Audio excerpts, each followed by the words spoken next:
क्लासला आलेल्या विद्यार्थ्यांमध्ये गँगवॉर झालं। अगदी अक्षरशः शेजारी बसलेल्या मुलाने शेजारच्या मुलाचा गळा चिरला। थरारक दृश्य या ठिकाणी घडलेली आहेत। राजगुरुनगर शहरातलं हे उच्चभ्रू सोसायटीतला हा परिसर आहे आणि याच सोसायटीमध्ये एक खाजगी क्लास सुरू होता। खरं तर संस्कार क्लास होते। ज्या वयात मुलांना संस्कार केले जावेत त्याच वयात मुलं गुन्हेगारीकडे वळताना पाहायला मिळत आहेत। अक्षरशः रक्ताच्या थारोळ्यात विद्यार्थ्यांसमोर हा सगळा थरार या ठिकाणी घडला। अंगावर काटा आणणारा हा सगळा प्रकार होता। आरोपी मुलगा जो आहे तो फरार या ठिकाणाहून झालेलं पाहायला मिळते। मात्र याच दरम्यान शेजारील तरुणाने त्या मुलाला रुग्णालयात नेलं। ज्या वयात संस्कार होणं गरजेचं आहे त्या वयात मुलं गुन्हेगारीकडे वळतात। पुन्हा एकदा आपण ह्या घटनास्थळाची दृश्य पाहू।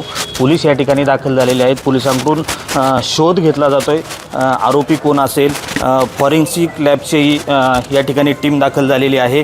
राजगुरुनगर पोलीस या ठिकाणी तपास करताना पाहायला मिळतात। खरं तर हा सगळा तपास होत असताना प्रश्न एक अनुत्तरित राहतो की खाजगी इमारतीमध्ये हे जे क्लास चालतात या क्लासमध्ये विद्यार्थ्यांच्या सुरक्षेचं काय, असे सगळे प्रश्न या ठिकाणी उपस्थित होत आहेत। त्यामुळे पोलिसांचा तपास सुरू असताना या ठिकाणी या क्लासमध्ये घडलेली घटना काय होती, त्यातून पुढच्या काळामध्ये काय सत्य समोर येणार, ह्या सगळ्या बाबी पाहणं महत्त्वाचं ठरणार आहे। मात्र राजगुरुनगर शहरात वाढती गुन्हेगारी आज अल्पवयीन मुलांना त्या गुन्हेगारीकडे घेऊन जाते का, हा प्रश्न या निमित्ताने उपस्थित होतोय। त्यामुळं पोलीस ह्या गुन्हेगारीचा आळा कसा बसवणार हे पाहणं महत्त्वाचं ठरणार आहे।